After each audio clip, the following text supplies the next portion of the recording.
ESPN Houston, 97.5. Welcome into the Bullpen. Brian McDonald, Joe George, and Cam Smith. John Belmer back at the palatial 97.5 studios. We're at Tom's Watch Bar in downtown ahead of the Rockets game against the Cavaliers tonight. Also, the Texans facing the Chargers today, which Cam, if you're watching online on our stream, you can see Cam is on. He's very much in enemy territory. We all know Cam is a Chargers fan for some reason.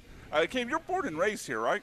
Correct. Okay. I feel like there's maybe some psychosis we need to dive into when we have more time as to why a born and raised Houstonian is a Chargers fan. I mean, both franchises are going to let you down equally the same amount of times. That's true. I think all three of our franchises could do that. Joe. Bears are going to do a Super Bowl. Were you alive when the Chargers went to their one and only Super Bowl? No. No? Okay. Yeah, okay. So it was 94. Yeah, I was, but I was a baby. You were a baby, all right. So you've had to deal with a lot of disappointment. Hell, even if you were alive for that game, Steve Young, I'll get there eventually, won those 49ers, threw 6 touchdowns that day. So wrong California team. Yeah, a lot of disappointment there for the Chargers and their franchise. So make sure you come out here to Tom's Watch Bar. This is the best place to come out and watch your Rockets, watch your Texans. There's tons of bowl games on today, guys. I don't know if you noticed this, but today is the last Saturday until August 29th where there's more than one college football game on a Saturday. Wow. I know. That's kind of sad. It is, isn't it? That's Right? That's really sad. It feels like we should all be wearing black in memoriam. It's like that song, Closing Time. Yeah, it really is. It really is. But I mentioned the Rockets watch parties. Make sure you come out and watch the Rockets here at Tom's Watch Bar in downtown. You can watch the home team basketball game anywhere, but there's only one place where the rally starts.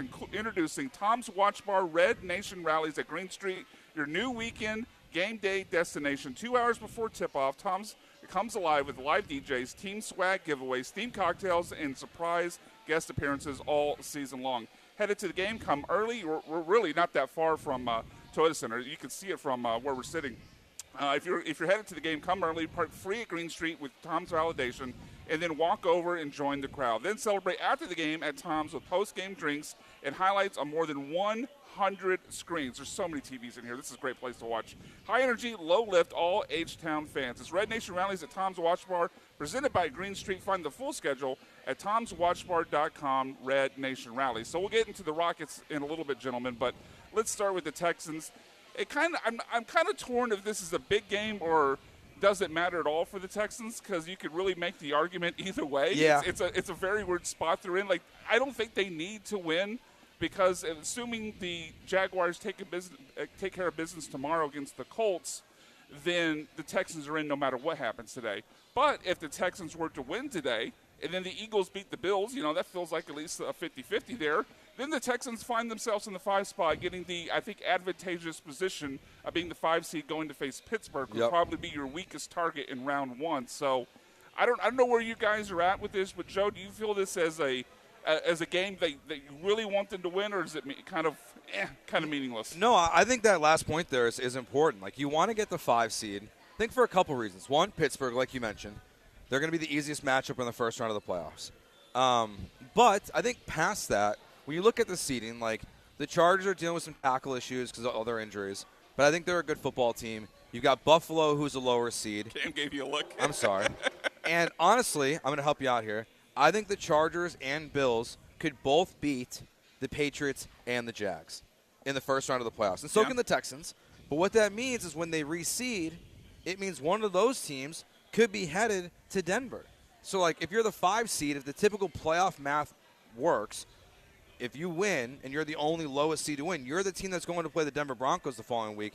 But I think you could even be in a position where the first round of the playoffs, the Texans could still end up with a home game, honestly. Like, I think there is a path to where both Jacksonville and New England loses in the first round to the Chargers, Bills, and the Texans all win. All the lower seeds win.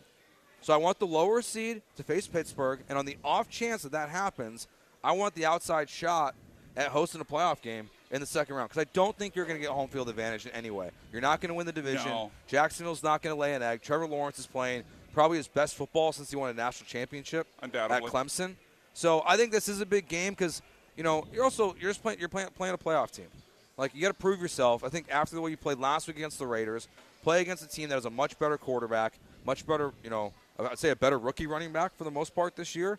So I think this is a big one still this weekend. Cam, it feels like the Texans, and I know I'm talking to a Chargers fan, so I'm curious what type of answer you're gonna give me here, because you kind of look at this from both sides as someone who lives in Houston but roots for the Chargers. But it feels like the Texans are coming into this game, even though they're comfortably, I think, in a playoff spot with something to prove. Not only because they're still kind of trying to prove who they are after the 0-3 start, but they're coming off of maybe outside of their losses, their 2 worst performances of the year. Like they let the Cardinals hang around, they let the Raiders hang around. It was the first time all season they've given up 20 points in back-to-back games. I think for total yards, they've given up over 300 total yards, Cam, 5 times this entire season, 2 of which came in the last 2 weeks against Jacoby Brissett and Geno Smith. So it feels like the Texans and maybe the Chargers too both have a lot to prove in this game. I mean, and like y'all were talking about earlier, I don't think either of these games are must-win games, but they're so important for both of them, because if you look at the bigger picture, if the Chargers win today, then they go to face Denver next week, 1 game behind, and they already own the tiebreaker. So if the Chargers are able to beat Denver, Chargers would take that division and have the number 1 seed, arguably. That's crazy. Which is crazy. I think the Chargers could still play themselves into 1 seed given all their injuries. And then if the Texans win today and Jacksonville loses, and then their last game of the season the Texans win, then the Texans take that division. And regardless of winning the division, like Joe said, everybody wants that 5 seed. They want to play Pittsburgh. I think Pittsburgh terrifies people the least out of all these playoff teams. But today's going to be a big one, because as much as I love my Chargers, I will own up to the fact that the Texans have had our number the last 2 or 3 years, and there's no reason why the Texans today should take any time off. Like, they need to win this game. They want to win this game. So it's going to be an interesting game, because you're talking about, like, 2 elite defenses. And, like, I was looking at something the other day, and it was talking about, like, passer ratings. 1 and 2 in the league. They're 1 and 2 in the league. Yeah. There's a lot of stats where the Chargers and Texans are right there within each other. And then, obviously, both of them are having offensive line issues and injury issues. So, like, this is almost like just 2 very equal teams, and respectfully for, like, what they're both missing out on injury-wise, and then also being, like, an elite defense. So, like, I think this is going to be a really, like, good game today. Kind of adding to that, Joe, it kind of feels like we talked about both teams having something to prove. It feels like you could extend that to the quarterbacks as well. I mean, Deshaun Watson has 2 playoff wins in his first 2 seasons, but certainly his play has dropped off, at least on the stat page, from his rookie year to his last 2 seasons. And Justin Herbert's 0-2 in the playoffs, including a 4-interception game, not to rub it in, Cam, when they came to NRG last year. So it feels like in this game, not only you look at 2 teams that kind of want to prove that they are who the record says they are, but it's 2 quarterbacks looking to prove they belong in a tier that maybe they're not seen at currently. Yeah, I think for sure. These quarterbacks are, I think, in a very similar spot. Like, between CJ and Justin Herbert, like, they're in that group of, we know who the elite quarterbacks are in the NFL. I think we feel pretty good about where some of these young quarterbacks are. Now, CJ is still, I think at this point, like, he's in, like, that tier of quarterback between, like, 9 and 14. Yeah. But I think Herbert's right there with them. I believe they're in the same grouping. Yeah, so this game today is just another one of those games where it's like, okay, who separates themselves from the other one? And I lean CJ. Like, I know I'm biased. Like, I think Justin Herbert's a very talented quarterback. He's got more weapons at this point for what he's doing. But I think at this point, Cam, you got a Texans fan behind you, so you got to throw up your Chargers logo, come on. whatever it is. Whatever. Is that what a Chargers logo is?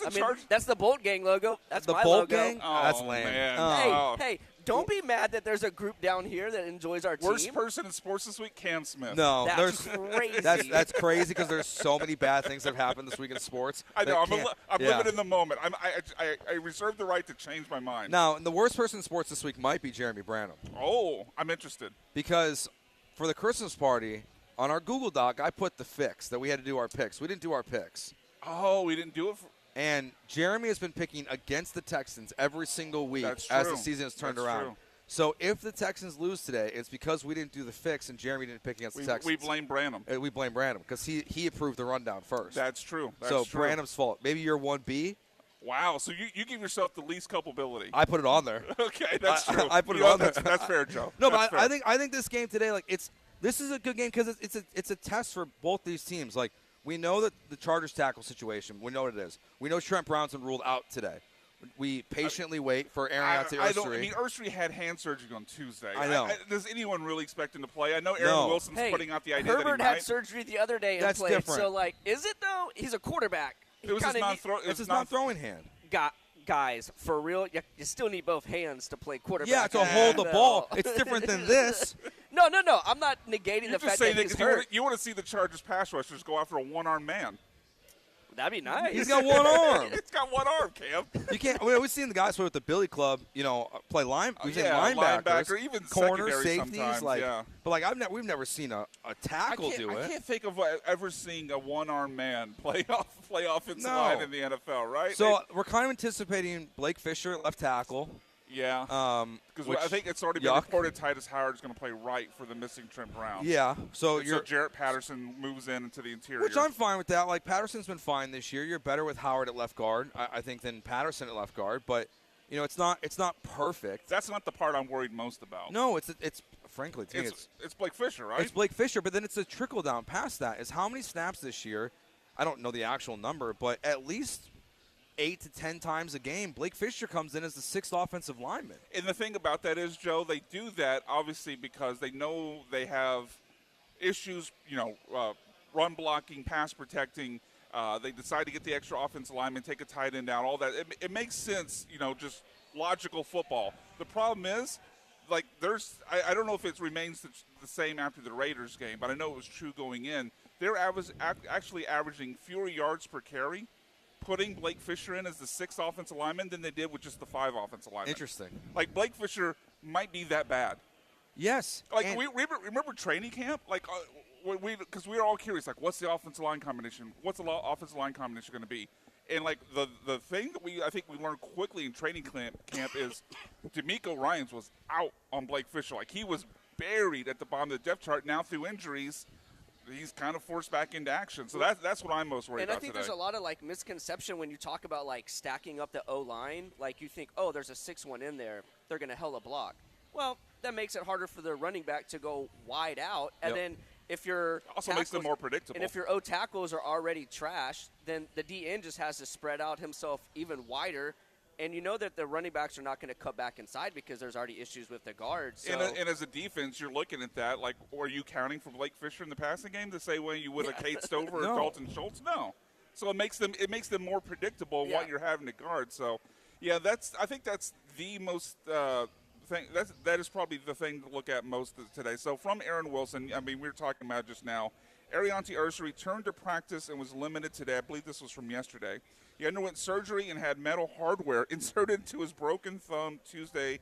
Per a league source, the rookie left tackle will be giving it a go. If he can't go, Blake Fisher will step in. Titus Howard replaces Trent Brown, and Jarrett Patterson will be at left guard. Like, he had a screw put in, guys, in his thumb on Tuesday. He's not playing. There's no way he could play. Like, I think you're at this point, like, I think I'm with you guys where I'm trying to, if I'm the Texans, trying to win this game. I'm not going full rest mode because it's not one of these things, well, 6 seed, 7 seed, doesn't matter. The 5th seed getting to play Pittsburgh as the worst team in the playoff field, I think does mean something. So they should go out to try to win this. But, like, depending on how this goes, I mean, I wouldn't go so far, though, as to try to rush Ursery back into it, right? Like, I'm going all out with who I have. But to me, Ursery is not seeing the field until the playoffs start because he's too important once that playoff run starts. And ultimately, like, does anyone think Phillip Rivers is going to go 2-0 against Jacksonville and the Texans and knock the Texans out of the playoffs? No. Although he did play pretty well last week. He did. I think he's for a 44-year-old grandpa, he balling. He's played very serviceable. Like, yes. he's balling. Like, I think he was serviceable the first week against Seattle. This last week, I think he was good. He was legit good. But no one thinks he's going to go 2-0. Like, all he has to do is go 1-1 the next 2 weeks, and the Texans are in. As long as the Texans don't go 0-2. Like, so I'm not. You're right. It's not a rest game. I don't think this team the Texans can go 0-2 if the Colts lose a game. Because the Colts are right now at 8 wins, the Texans are at 10. Oh, yeah, you're right. Yeah, so the Texans' magic number is 1. One win, 1 Colts loss, they're in. Yeah, so, like, I'm not worried about going 0-2 and 2-0. Like, that's not going to happen. So, like, you rest them this week. You probably rest them next week. I would not put Ursery on the field until the playoffs. And now, with who you have available, go all out. Yes. But it should not include Ursery. No, he just had a screw put in his thumb. It's insane. Like, I think the Texans, we're going to have this conversation all week. Right. I think Jeremy and I are going to be on different sides of this. The Texans have to play their starters for at least a half of football in Week 18.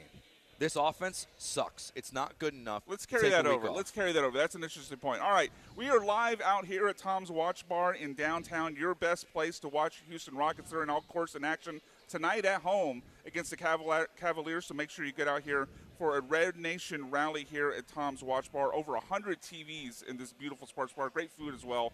And we'll be out here again until 2 o'clock. On the other side of the break, we're going to get into Joe's little setup there when we get back. Should the Texans go all out with playing their starters on offense going into the last week of the season against the Colts? Can they risk having a little rust going into the playoffs? That when the Bullpen returns, ESPN Radio 97.5 out here at Tom's Watch Bar in downtown.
You're listening to The Bullpen on ESPN 97.5 and 97.9 HD2. Broadcasting live from the mobile Huntington Bank Studios located at La Berge Casino Resort, Lake Charles. Here's Joe George, Brian McDonald, and Sean Mapes.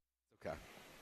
Welcome back into the Bullpen, ESPN Radio 97.5 at Tom's Watch Bar in downtown. Make sure you get out here for all Rockets home games. Really, I mean, anything. Like, there's 6 bowl games on today. We got Penn State, Clemson, and this is one of my favorite sponsorship, the Bad Boy Mowers Pinstripe Bowl. Nothing says big game boys like the Bad Boy Mowers Pinstripe Bowl. 6-6 Penn State. It gets 7-5 Clemson, 3-0 with under 4 minutes to go in the second. Don't forget South Korea and Taiwan are playing in kabaddi. What is that, Cam? I don't know. That? Kabaddi? Kabaddi? Oh, yeah, it does say sport kabaddi. No one can see what we're talking about, wrestling? but I am fascinated what the hell this is.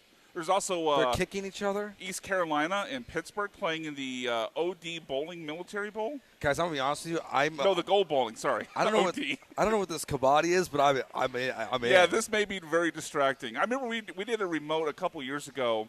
I can't remember the location. They're not paying for this today, so I'm not going to mention it anyway. But there was like some sort of like athlete dog competition. It was fascinating. I wish I could remember exactly what it was. Oh, there's crazy sports. I was at a place not too long ago, and there's literally a game that takes place inside of a car. You have to like buckle up, and there's somebody in the passenger seat who's buckled, and then somebody in the driver's seat. And the person in the passenger seat has to unbuckle and climb out of a window before the driver can pull him back in and climb out the passenger window.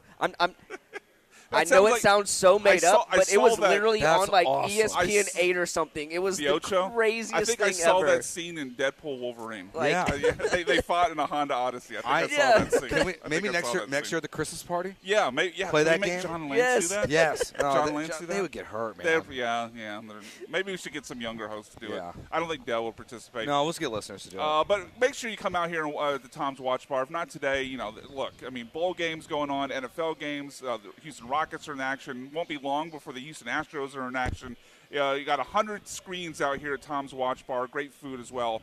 Get the full schedule for the Red Nation rallies at Tom's Watch Bar, presented by Green Street at tomswatchbar.com/Red Nation rallies for all of that information. So, Joe, you mentioned before the break you think if the Texans do wrap up a playoff spot today, either by winning or tomorrow by the Colts losing, even assuming nothing is to gain by week 18 and getting that home game against the Colts, you would still play the offensive starters for the first half. At least the first half. I just to me, the offense hasn't clicked well enough this year to be deserving of time off. And I think, let's say, there's two scenarios for today's game, let's say. The offense is bad again. We definitely don't want to be bad, take a whole game off, and then go into the playoffs. That doesn't make any sense to me. But what if you cook today? What if you have your best offensive game of the season, even with your left tackle and your right tackle potentially both being out? Well, then why would you want to slow that momentum down? It doesn't have to be the whole game. It can be the first time that someone, if CJ gets dinged up next week, you can take him out of the game. That's fine. But you don't need to – I don't think you need to play these guys the whole game next week regardless. You're going to be in the playoffs, but you have to play your guys. To me, rest versus rust, it's real, especially with this team because it's been clunky most of the season. So I just do not want to say you should rest your players. To me, that's only the Chiefs could do that. In years past. In years past, Buffalo could do that next week, right? What's Buffalo going to gain? They know who they are.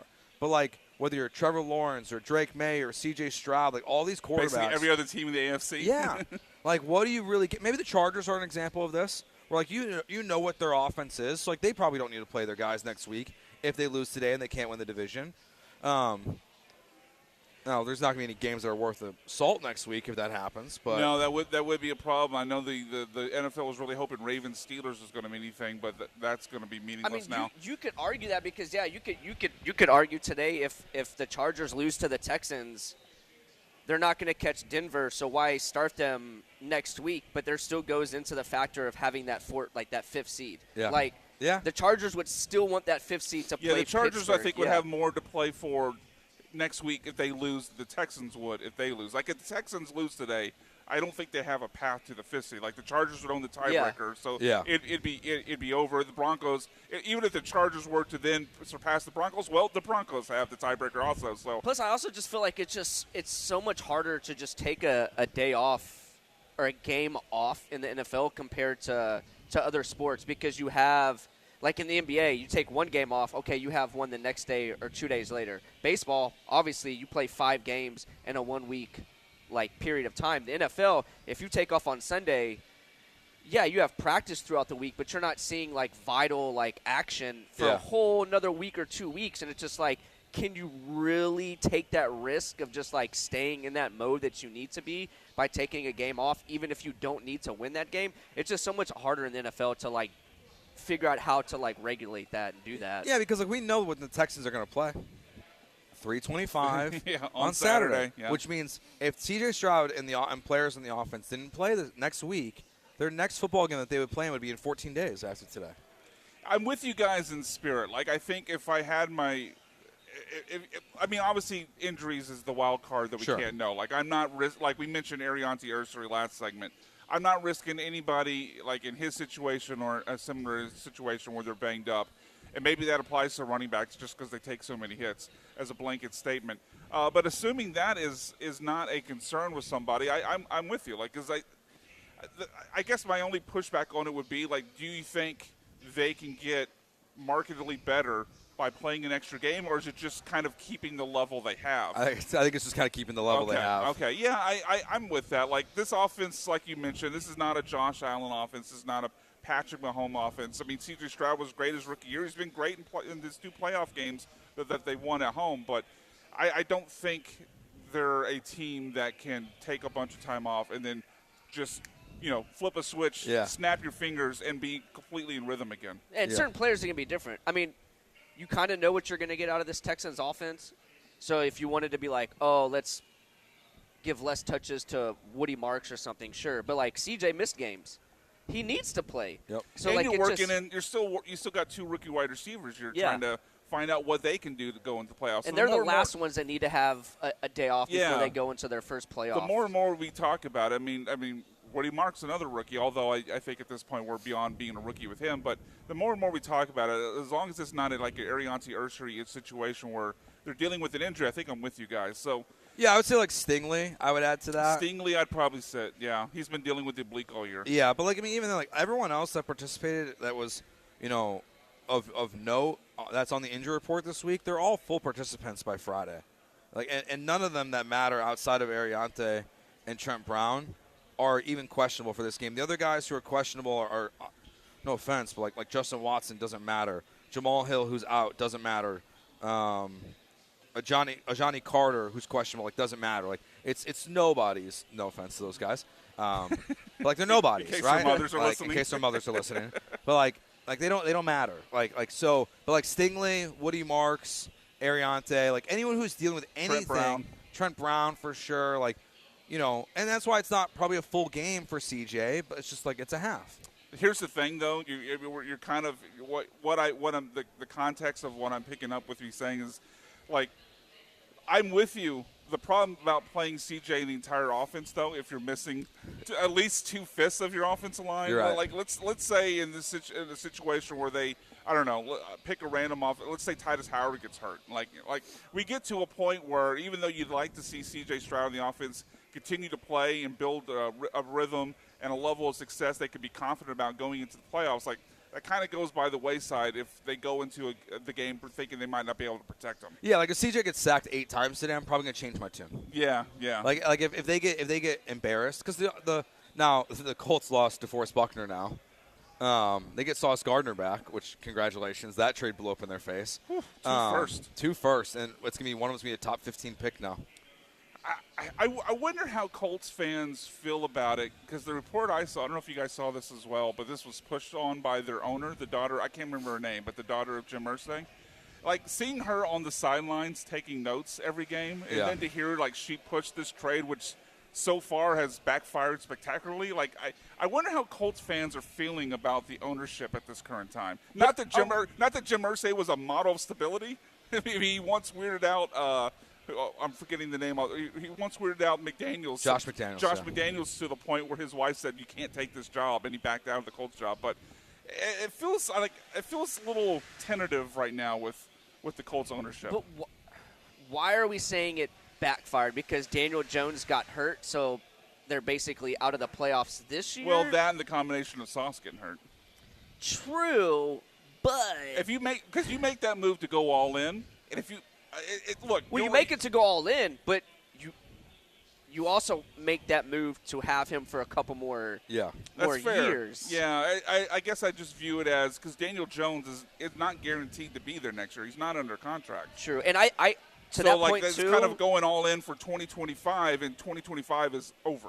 And I think they wouldn't have made that move if Daniel Jones wasn't doing what probably not or overperforming probably what not. we thought he Yeah. was going to do. 100%. Yeah, I think it's probably they're probably still pretty pro, because I like the move at the time, so I don't want to like retroact. It's just kind of blown up in their face. Like it's kind of unfortunate for them that Jones tore his Achilles, and you would have been a playoff team with Sauce Gardner, and yes, he got hurt immediately. He was also hurt when you acquired him. How hurt was questionable. Yeah, but you never know if that was like Jets-itis or something. Yeah. Now, so my like if I was a Colts fan, my question would just be like how you handle the offseason, because I'm not a Daniel Jones believer. I think the turnover numbers that he was starting to show are a reflection of him. I think paying him a big contract would be a death sentence to that franchise, to where they're going to be looking for another quarterback in a year or 2 years.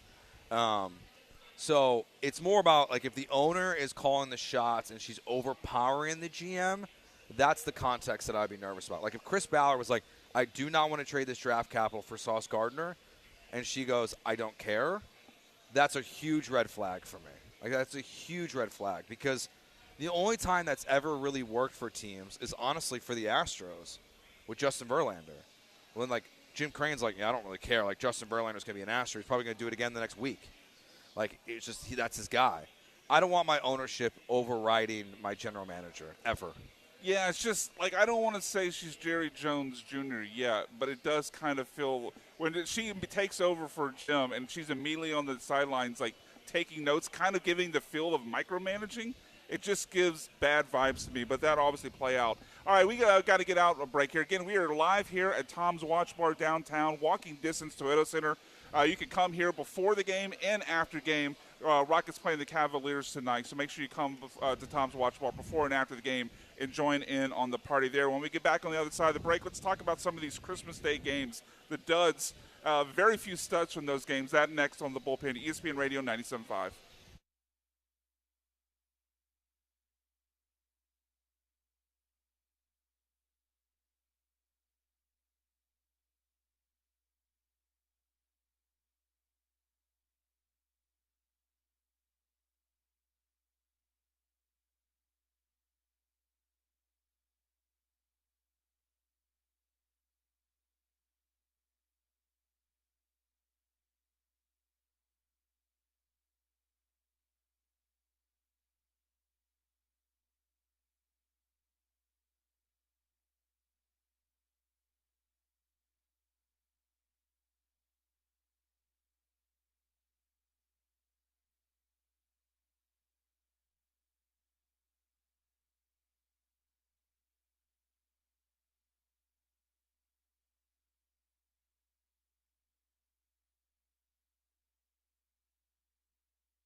This is the Bullpen. On ESPN 97.5 and the ESPN Houston app. Broadcasting live from the mobile Huntington Bank Studios, located at Tom's Watch Bar. Here's Joe George and Brian McDonald. ESPN Radio 97.5. Welcome back to the Bullpen. Brian McDonald, Joe George, Cam Smith with you here at Tom's Watch Bar downtown. John Belmer back at the 97.5 studios.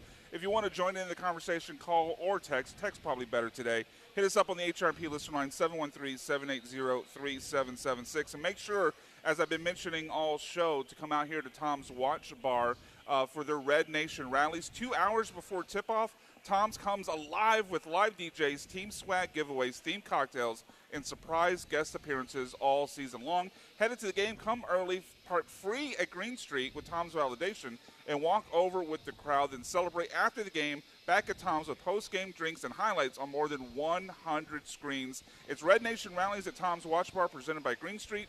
Find the full schedule at tomswatchbar.com/Red Nation Rallies. So many TVs in here, guys. I mean, we're discovering new sports as we go along. Apparently, there's a sport called death diving. Yes. We're finding out about in real time on one of these screens here. They got Here's the thing: when you have 100 screens, there's not 100 football games to show, right? No. So now we have video of death diving, and what other? There was some random like volleyball sport they had on during the commercial break that was playing on like a bouncy house or something. Awesome. I'm not sure what's going on, but it looks fantastic. They were showing some bubble soccer highlights. I'm into it. I'm in on bubble soccer. Do you think Glenn's going to have takes on bubble soccer? Should I ask him on? Yeah, I think you should. Bubble soccer matters to Glenn Davis. I think is that an appropriation of soccer? Is the World Cup for bubble soccer coming here in 2026? 7 if it's games not, can we at get Energy Stadium? All right, so let's talk about some of these Christmas Day games. I don't know how much of these you guys watched. Yeah. Maybe I'm the curmudgeon here, but I'm kind of out on Christmas Day games with the NFL, or at least like limit it to a point where maybe we have a night game, but we don't have one starting at noon and then also 3. Yeah. Mostly the noon game. Like, let's just get rid of that. But let's start first with the Cowboys. They were the opening game. Got to win against the Commanders. Cowboys have a chance to finish with a non-losing record because of that tie. 7-8-1, win next week, 8-8-1. Matt checks out. But they kind of feel like they're in no man's land going forward. George Pickens will be up for a new contract. I don't think they can really afford to pay him, already paying CeeDee Lamb and Dak Prescott. In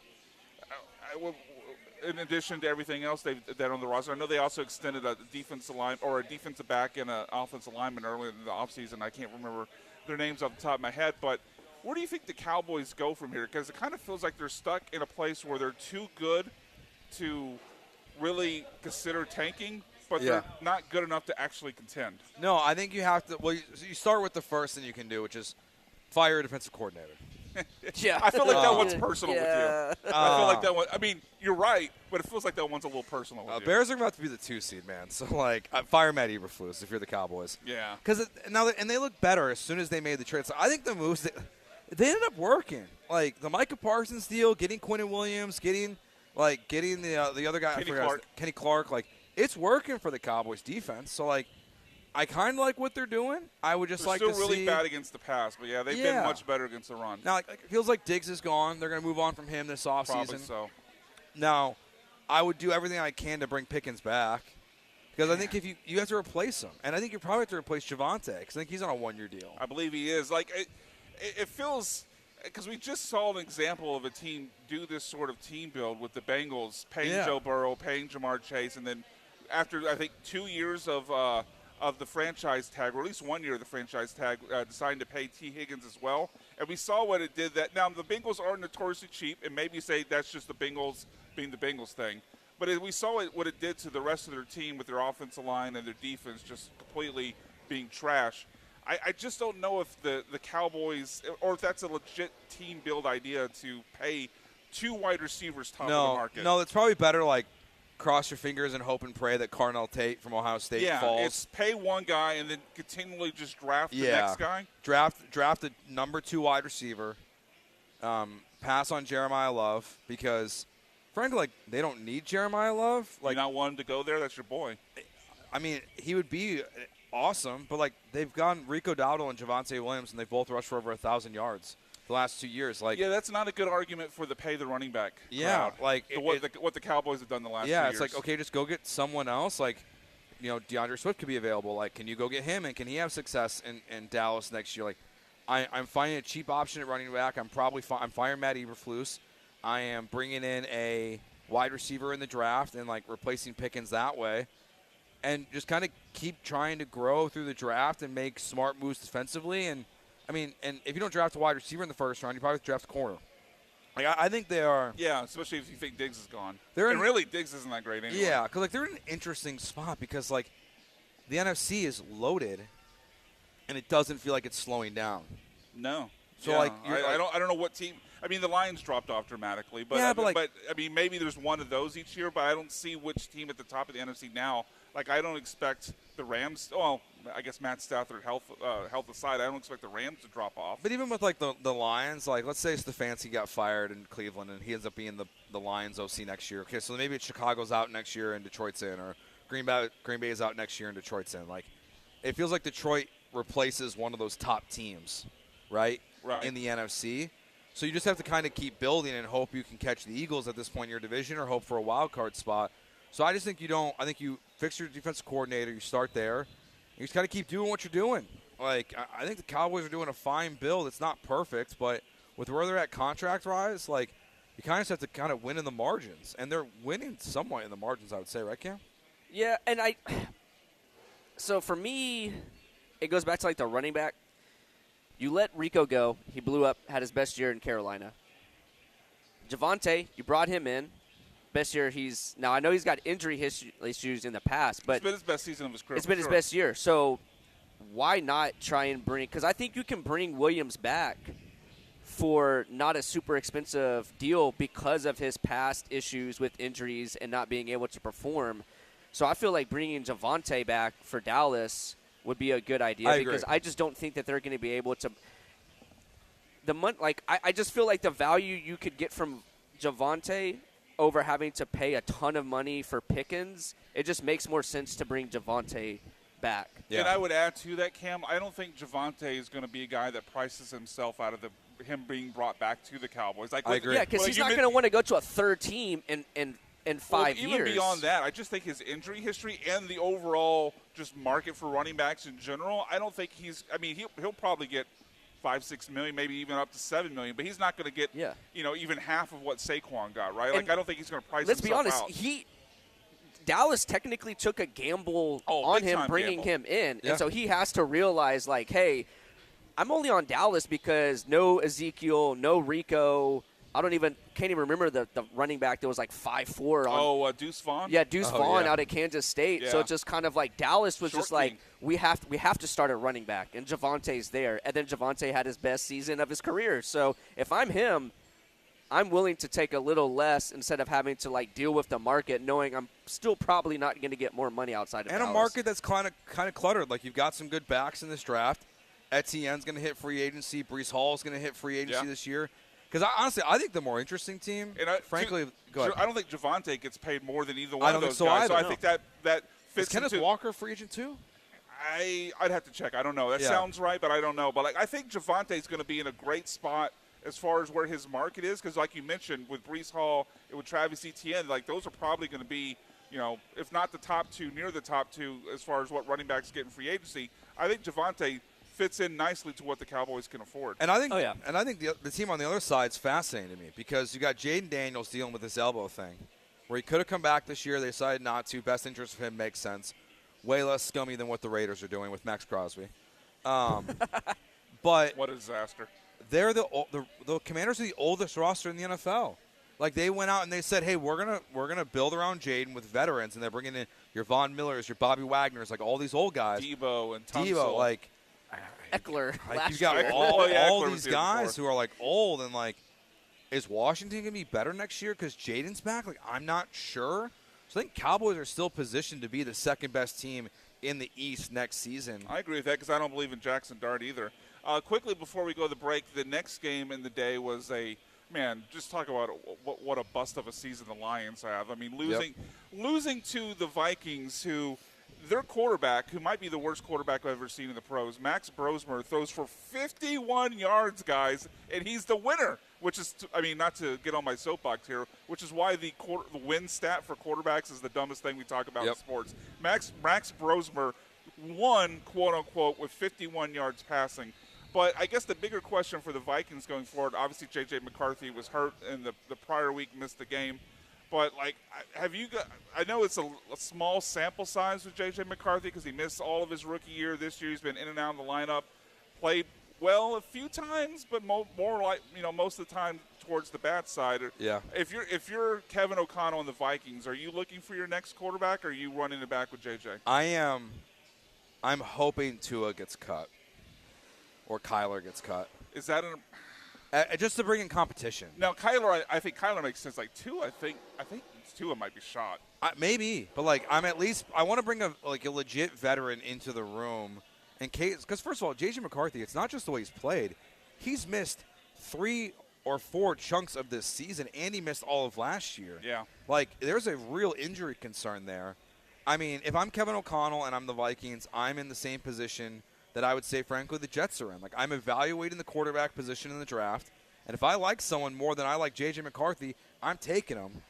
At a minimum, I think you have to bring in a veteran quarterback to compete. And remember, this is the same team that wanted to keep Sam Darnold and wanted to keep Daniel Jones this offseason. But both of them went and got big contracts that they couldn't afford. And, to me, it's now in retrospect, is that a sign that even they were worried, even though he missed last year? Were they worried about J.J. McCarthy and, like, his development? Because this is a check-down Charlie, hand-the-ball-off quarterback in college who made, like, 5 or 6 good throws in his career and won a national championship.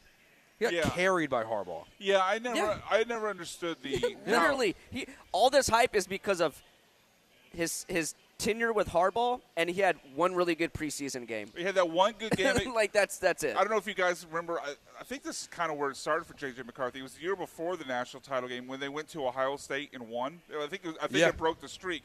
I think that's kind of where the legend of McCarthy started. But I don't know if you remember that game. Like I can't remember how many touchdown passes they had in the game, but Ohio State was blowing coverage all game long. It wasn't like J.J. McCarthy was fitting balls into, tight coverage, tight window, had to anticipate all that. He was throwing to wide open guys because Ohio State players were falling down. Like it seems like that hype started there, and for some reason just continued to get magnified. Even though, as you guys said, like he was just handing the ball off and checking it down and trying to let the defense win the game. So, like Kevin O'Connell, I completely trust as an offensive mind. If he can't get more out of J.J. McCarthy, I don't view it as a Vikings problem. I tend to view it as a J.J. McCarthy limitation problem. Kevin O'Connell has to look himself in the mirror and say, do I want to lose my job because of J.J. McCarthy? Well, if he does lose his job, D'Amico should give him a call. He'll be a head coach immediately. Yeah, I know he will. But, that to me is, that's the question. Like you're losing your job if you keep J.J. McCarthy, in my opinion. No, I think it makes total sense to go after a quarterback. I mean, if it was after his rookie year, you could be like, all right, this is kind of weird. It's almost kind of like Atlanta, like – with Kirk, you bring in Kirk Cousins, and then you bring in like Michael Penix. Nothing's as weird as that. But nothing's as weird as that. The fact that next year is going to be JJ's third year, it absolutely makes sense to draft a quarterback high round value this year if you're Minnesota. Because worst case scenario, JJ gets hurt, and then you're left with 51-yarder. Max Brosmer. Yeah, at least if you draft a quarterback and people are like, "Why are we doing that?" If JJ gets hurt, you can be like, "That's why." That's why, and now this guy is our future. Yeah, that might be the path because the difference between that and what the Falcons did is you're not paying one of these guys $40 million a year. Yeah. So that's a big difference there. All right, so we mentioned the Rockets watch parties and all the bowl games you can watch out here at Tom's Watch Bar. One of those bowl games, fellas, the Texas Bowl tonight. LSU facing your ranked Cougs, Cam Smith. So, Cougs house. Are you you have a quick prediction on that game tonight? Cougs hosting. Well, not technically hosting, but it's at NRG Stadium facing the LSU Tigers. I love what U of H has done this year, especially defensive wise. You could say LSU was a little bit of a disappointment. Major disappointment this year. They were ranked number 4 in the Just country at one point. But it's still LSU versus U of H. You sound pessimistic. Oh boy, you sound pessimistic, Cam. I don't think U of H is going to get blown out, but I definitely think we're going to see the difference between an SEC team and where. All right, Cam Smith predicting an LSU Tigers win. You heard it here first. He's betraying his Cougs. Will he predict the Texans win as well before the show over? So let's see if we can get him to betray both his teams before we're over here at 2 o'clock. All right, on the other side of the break, when we get back here on the Bullpen live from Tom's Watch Bar, let's talk about some of the betting favorites to get to the Super Bowl. Are they real? Are they fake? We'll talk about the next when the Bullpen returns in a couple minutes live at Tom's Watch Bar.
The Bullpen is broadcasting live from the mobile Huntington Bank Studios, located at Tom's Watch Bar. On ESPN 97.5 and 97.9 HD2. Now back to Joe George and Brian McDonald. All right, back out here at Tom's Watch Bar in downtown, right on Caroline. Really walking distance to Toyota Center, so perfect place to come out before the game, after the game, when the Rockets are here in town. They are in town tonight playing the Cavaliers. 100 TVs on the screen, so watch your Rockets, watch your Texas today against the Chargers. Tons of bowl games, including the Cougs facing LSU tonight as well. So plenty of options here on the 100-plus screens at Tom's Watch Bar. Also, lots of great food here. I'm out here for the first time, and I'm going to toss to Cam here in a second because I know, Cam, you've been out here a few times. You've got your favorites. But I think what I'm going to order today, gentlemen, it keeps catching my eye every time I look at this menu. But they kind of have their own take on chicken and waffles with this crispy chicken and cornbread pancake menu item. So sweet cornbread pancakes, pickle brine, and hand-battered premium crispy chicken tenders with honey butter, maple syrup, and also toss it Nashville hot sauce if you want. It sounds delicious. I saw the picture and immediately got hungry. Yeah, I think that's what I'm ordering before I leave. But Cam, I know you got a few favorites. What are your favorite items out here? Yeah, so if you want to start your meal off right, I recommend the ahi tuna tower. It's one of those starters where it's light and fresh, but because of like the rice, you still get like a filling from it. So you're not having to eat 30, 45 like minutes later. Like it does the trick.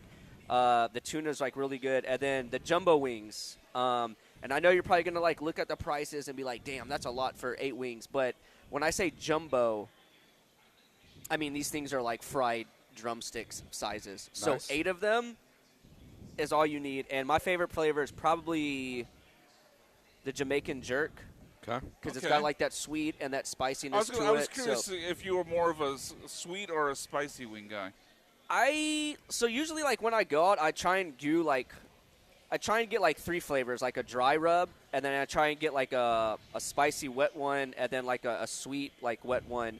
But with the Jamaican jerk, you're almost getting like a little bit of both. Like you're tasting the sweetness, and then you're getting hit with the spice. So that's why I like the Jamaican jerk. That's kind of how I am. Like I get like I like to get like 12 wings. I can get 3 flavors, 4 each. Yeah. They mix and match, not locked in.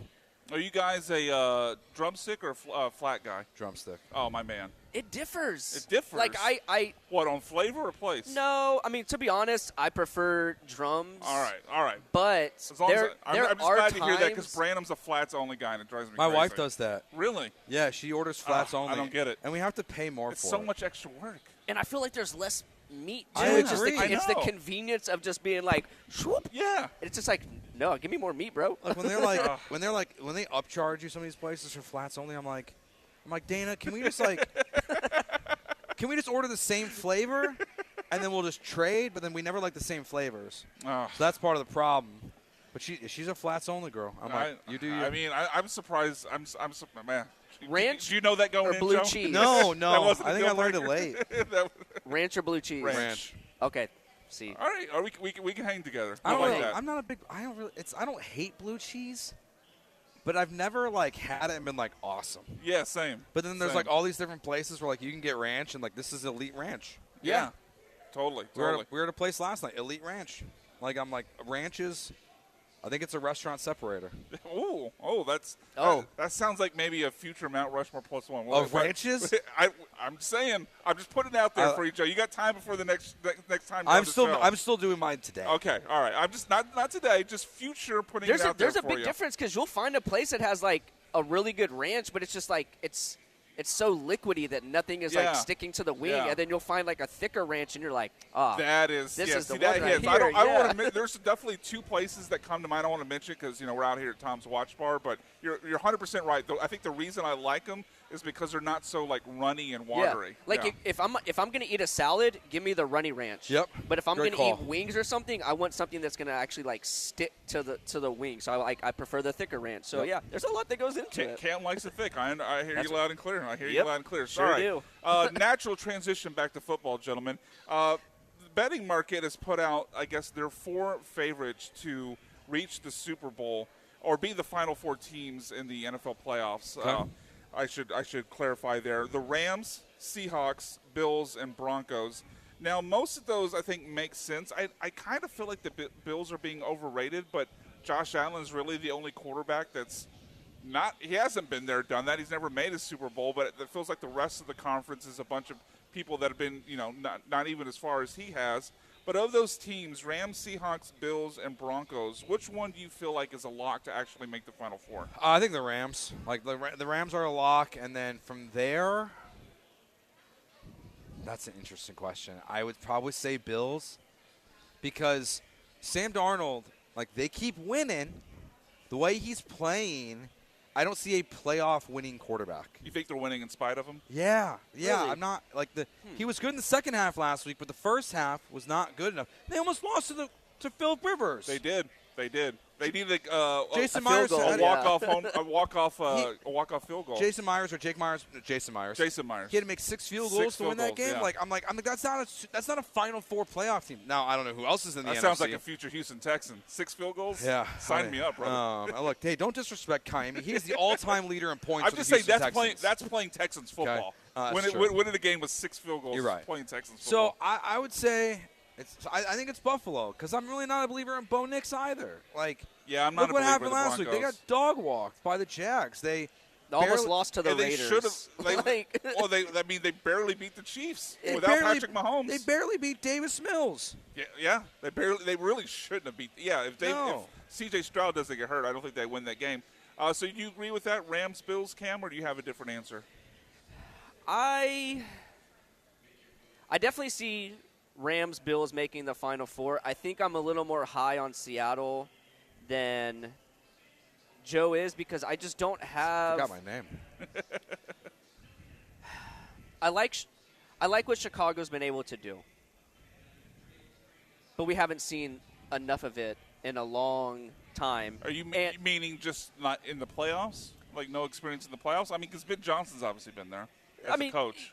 I mean, overall, as a team, did any of us think that Chicago would be 11-4 at this point this year? No. I don't think Joe the Bears fan. No. But I guess you could also make that argument with Seattle. Like, we didn't think Seattle would be where they're I thought at Seattle now would be a winning either. team, but not 11-4. I had them as a playoff team, but not this. I really like their run game with Charbonnet and Walker, and Smith and Jimma might be the best wide receiver in the league this year. Probably going to win. And Seattle Offensive Player of the Year is they're. I mean, they're, I'm not going to say their defense is top 5, top 8, but it's giving you flashes of the past when it was that 12th man, that defense from a decade ago and stuff. Mm-hmm. So I think I'm a little higher on Seattle than a lot of people. But as far as like definite locks, I would have to probably stick with what y'all are saying, Rams and Bills. And the same thing with the Broncos.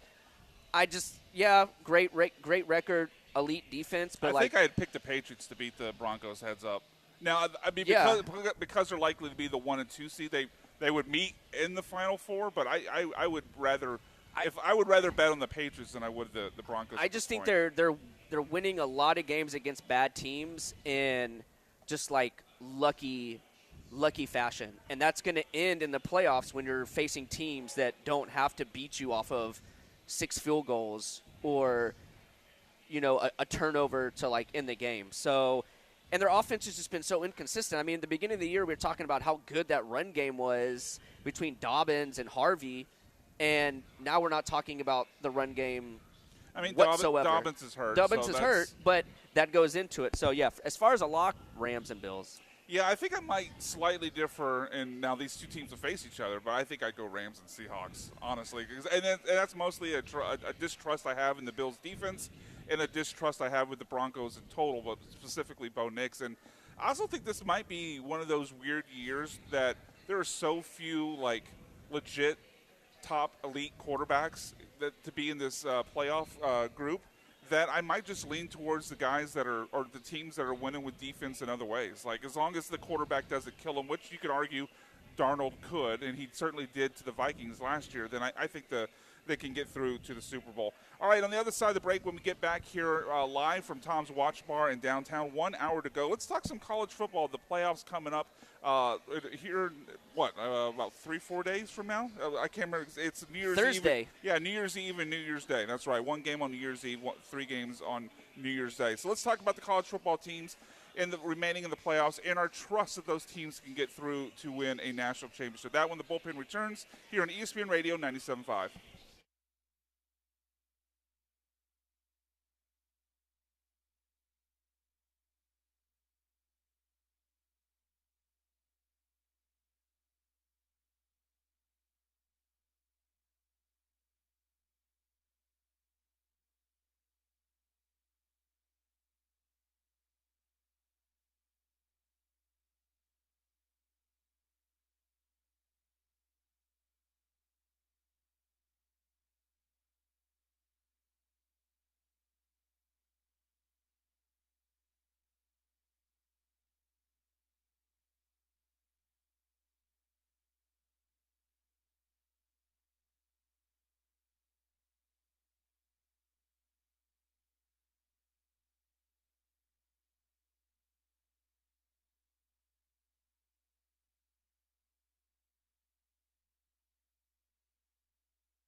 Welcome back into the Bullpen. Brian McDonald, Joe George, Cam Smith out here at Tom's Watch Bar downtown, walking distance to Toyota Center, where you can come to after or before your Houston Rockets games, including the game tonight. Rockets taking on the Cavaliers in a pretty good matchup. You want to make sure you stop by here at Tom's Watch Bar and their 100 television screens, which has a new sport that Cam and Joe and I are thrilled by. Well, now they've got ear pulling apparently as a sport, but before that was a climbing slippery stairs sport. It looks like it was in Japan, but it was fascinating. And now people are competing in ear pulling, where they literally are attaching their ears to each other, sitting across from each other with looks like a rubber band.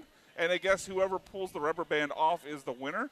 This looks like a painful, and this looks like something this has to be painful, right? Yeah. Like they're no-selling it? Not every time, but like there's going to be certain ones where like it snaps, it's going right? to snap back in your Yeah. face. I love the fact that we're introducing new sports that are able to allow people of lesser athletic ability, but still substantial athletic ability. Why are you looking at me right now, Cam? I'm looking in y'all's – and just – can I make eye contact? I'm kidding. I'm kidding. You could probably dominate an ear pulling. Thank you. Cam, that's the nicest thing you've ever said to me. You're welcome. We're not down. The sun is up, and we're fighting. Now it's cheese rolling. I mean, I love this. I love these sports. Oh, now we're cheese rolling. Okay. It's in like, England, of course it's England. They're just like literally running downhill and like stumbling down. Yeah. Oh, they're chasing after a roll of cheese. They're chasing after a roll of cheese. Yeah. This is fascinating. All right, we could commentate on this. I feel like at some point. Look, Cam, I'm just gonna put you on notice here. If they ever show a sport in Scotland, Scottish Cam Smith is going to have to come out and do Scottish, Irish Cam. Oh, I'm sorry. How dare it? If they ever do a sport in Ireland, Irish Cam Smith will have to come out and make an appearance. Guinness chugging. Yeah, Guinness chugging if it comes up. I'm expecting something with a kilt and maybe all I chucking know is that a large lumber. every piece of single lumber. game they've shown on these televisions is better than what we've seen on Honestly, it's on Christmas Day. Well, for sure. Yeah, I thought you were going to say the current bowl game, which it's 6-3 gosh. between Penn State. The Penn State fans and are Clemson. literally Yeah, the Penn State fan leaving. left. There was actually I think two groups of Penn State and they fans, both and left. they both left. 6-3 Penn State. They're winning. And they were They're very winning. kind The of like bad boy mowers. semi-braggadocious about being Penn State fans, but then they not took the off. year. They Not left the that year, happen. bro. Yeah. Not the year. I guess look. I thought the bad boy mowers pinstripe bowl just meant more, but apparently not to those Penn State fans. All right, again, like I mentioned at the top, make sure you come out here to Tom's Watch Bar before and after your Rockets games for the Red Nation rallies. You can park for free. If you come early, you can park at Green Street with Tom's Validation and walk over with the crowd. Then celebrate after the game back at Tom's with post-game drinks and highlights on more than 100 TV screens. See the full schedule for the Red Nation rallies at Tom's Watch Bar presented by Green Street at tomswatchbar.com/Red Nation rallies. All right, college football playoffs, the quarterfinals coming up here on New Year's Eve and New Year's Day. I'm curious to see if we'll be on the same page here or where we'll differ. But if you guys can rank these remaining 8 teams in your trust level, I would love to. let's not even say the national title. On your trust level to win this week. Okay. Ohio State number 1. Yeah, same for me. Georgia number 2. Okay, I'll go Indiana 3. I flip-flop those, but I'm with you. Okay. Mostly. And then I think this game, the spread reflects it. I think it's a toss-up. So I'm just going to put Oregon, Texas Tech. Okay. Like, one of them is going to win it. But, like, I have more confidence that Tech can beat Oregon and Oregon can beat Tech than anything else. And then Alabama, I would say. And then Ole Miss. And then Miami last. Yeah, I think Miami's going to be universally last. Where were you at, Cam? So I'm going to stick with Joe. I'm going to go Ohio State number 1, but I can't believe I have faith in Alabama as much as I do. Really? You have the number 2? I love what Indiana has done. Don't get me wrong, but it's still Alabama. So I think I'm more confident in Alabama beating Indiana than I am. I have Georgia over Ole Miss, and then I have Oregon over Texas Tech. Okay. But to be honest, the only one I'm actually confident in is Ohio State. That is literally the only one where I'm like, I might put money on this. I think Georgia for me is right there again. Like I just don't. This Ole Miss thing. Is it because Is it just because Lane's gone? Kiffin's gone? I also think they weren't that great. I mean, at times this year, like. I mean, they're still 11-1 though. I know, Joe. like they're good, but like I don't think they're like. And they played Georgia before in Georgia and lost by I believe 8. Yeah, it was a close a one-score game in Athens. I just think the coaching here is, with Lane gone, it's such an advantage to have Kirby on the other side. I think Georgia for me. You know what? I'm going to flip it. I think you talked me into it, Joe. So Ohio State's number 1 for me, Miami last. I think we all agree there. And then I put Georgia number 2 because you make some good points there. Where I might get some eyebrow raises, I'm going to have Indiana and Alabama back-to-back because I kind of believe this is a coin flip game. And then I feel the same way about Oregon and Texas Tech. I would have them back-to-back after Indiana and Alabama, and then Ole Miss 7 and Miami 8. It's crazy to me how old buddy went from Georgia. Old buddy went from Georgia to Miami. Oh, okay, Carson. And Beck. like what you would think is like a backwards move, but now Miami's back in the playoffs. I wonder if he knew that he wasn't going to have the job. I think it's that because of Gunnar Stockton. And also there's like I think there's maybe something. he followed his girlfriend. Also, that was he did. I think that was a big thing. Yeah. Now there is something to be said too about what happened with Cam Ward. I think that to me is appealing for a guy like Carson Beck. Where like remember, I think back to last year. I think we talked about this while we were at LaBerge. Is Carson Beck? If you look to last year before the season started, when he was at Georgia, he was mocked as the 1-1 quarterback for the 2025 NFL draft. He had to go back he had to stay in college and transfer schools. Where like Cam Ward went to Miami and eventually became the first pick in that draft.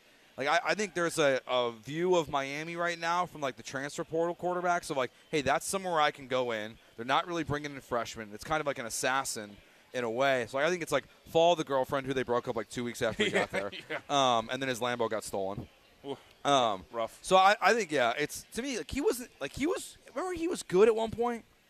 He was really good. I'm trying to remember what. I guess that would have been 2023. I like that point too because I feel like it also is based off of. Because last year he threw a ton of picks. Yeah. You got to look at a lot of these SEC teams, and we're talking about quarterbacks. It's like, okay, how well did they do if they weren't with that SEC defense? So it also Or that move, SEC offensive line. It could have been like, yeah, I can stay at Georgia, do really well, but are people going to look at it as like I did well because I'm at Georgia and it's an elite defense, or I can do the Cam Ward thing and go to Miami, where Miami's got the pedigree, but people can't focus so much on the defense surrounding me, so I can go put up numbers in Miami like Cam Ward, and my draft stock goes like up. Yeah. So like I can get that point. It's just weird how you go from Georgia championship to Miami, and now you're back in the playoffs. It'd be crazy if they actually beat Ohio State and ended up having to play Georgia, the team that you left. It would be the best story. It would be the best storyline. That would be great.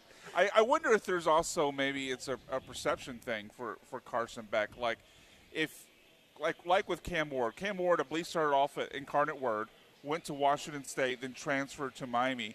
And I think the perception for Cam Ward once he got to Miami, even though they didn't make the playoffs, was that he carried that team, right? Whereas Carson Beck, if you stay at Georgia, the impression is never going to be that you carry Georgia. It's going to be Kirby Smart. It's going to be his defense. It's that SEC offensive line. It's the running back that they've been for so long, right? All the wide receivers that exactly. They put So out, I wonder if there's an element to Carson Beck where he looks at Miami like, if I can go and repeat what Cam Ward did, then I put myself in a spot as being perceived as carrying a team and putting himself in a better because draft if Cam Ward had stayed at Washington State, do we honestly think that he would have been the number one pick? Not a chance. But you go to Miami and look what happens. So it means a little bit more. The perception certainly changed there.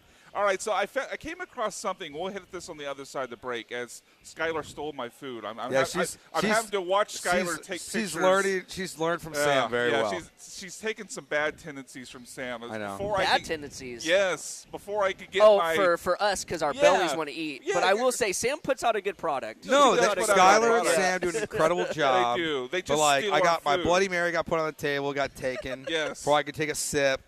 Brian's food that looks incredible. Yeah, I ordered the corn pancake and chicken. You're like, I'm supposed to eat this hot. I know. Skylar's over there making it beautiful for social media. I'll tell you this. Skylar, now it's back. Skylar, way more efficient than Sam. That took way less time than with Sam. Sam takes way too many Sam, photos. if you're listening, you got to speed it up. Skylar's like, if this photo's not good enough, doesn't matter. I'm a team player. She knows. Skylar's on team good enough. Yeah. That's She's on team I like to eat quick. Yes. All right. On the other side of the break, I found this thing that I particularly want to talk about today because Joe's here with me.